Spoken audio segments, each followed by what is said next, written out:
தூத்துக்குடி மாவட்டம் ஆத்தூர் மற்றும் முக்காணி பகுதிகளில் பெரும் மழையால் பாதிக்கப்பட்ட வியாபாரிகளுக்கு நிவாரணம் வழங்க கோரி கடையடைப்பு போராட்டம் நடைபெற்று வருகிறது.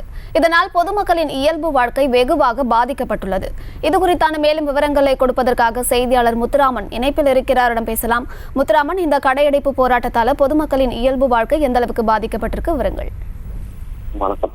தூத்துக்குடி மாவட்டத்தில் கடந்த 17ஆம் தேதி முதல் கனத்த மழை காரணமாக தூத்துக்குடி மாவட்டம் திருச்செந்தூர் தாலுகா உட்பட்ட ஆத்தூர் மற்றும் ஏரல் தாலுகா உட்பட்ட முக்காணி பகுதியில், அதாவது தாமிரபரணி நதிக்கரை ஒரு கடைசி முடியாகும் இடது பக்கம் முக்காணி, வலது பக்கம் ஆத்தூர் பகுதியில் வியாபாரிகள் அதிக அளவில் தண்ணி தேங்கி அதிக அளவில் பாதிப்புள்ளாகின்றனர். இதனால் இன்று முழு கடையடைப்பு போராட்டம் நடத்தி வருகின்றனர். அதாவது தமிழக அரசு மழையினால் பாதிப்பு வியாபாரிகளுக்கு இந்த நிவாரணம் வழங்க கோரியும் இந்த இயல்பு வாழ்க்கை பாதிப்புள்ளாக கூறி இந்த கடையடைப்பு நடத்தினர்.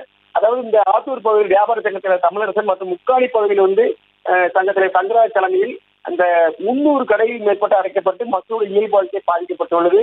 அது கடந்த இந்த பெரும் சேதம் ஏற்படுவது காரணமாக தமிழக அரசு உரிய நிவாரணம் வழங்க கோரியும், அதாவது லேசான பாதிப்பு உள்ளவர்களுக்கு 50,000 ரூபாயும், அதிக பாதிப்பு பொருள் சேதம் எதுவும் வாழ்வாதாரம் பாதிப்பு உள்ள சூழ்நிலையில் அவர்களுக்கு வட்டியில்லா கடன் வழங்க கோரி இப்பகுதி பெருமக்கள் முழு கடையடைப்பு போராட்டம் நடத்தி வருகின்றனர். குறிப்பாக இப்பகுதியிலிருந்து இந்த திருச்செந்தூர் தாலுகா தாசில்தார் வாமன் தலைமையில் தற்போது பேச்சுவார்த்தை நடைபெற்றுக் கொண்டிருக்கிறது. தொடர்ச்சியாக எங்களுடைய வாழ்வாதாரம் பாதிக்கிறது.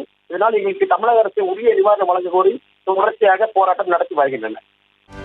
செய்திகளை உடனுக்குடனும் துல்லியமாகவும் தெரிந்து கொள்ள சப்ஸ்கிரைப் பண்ணுங்க.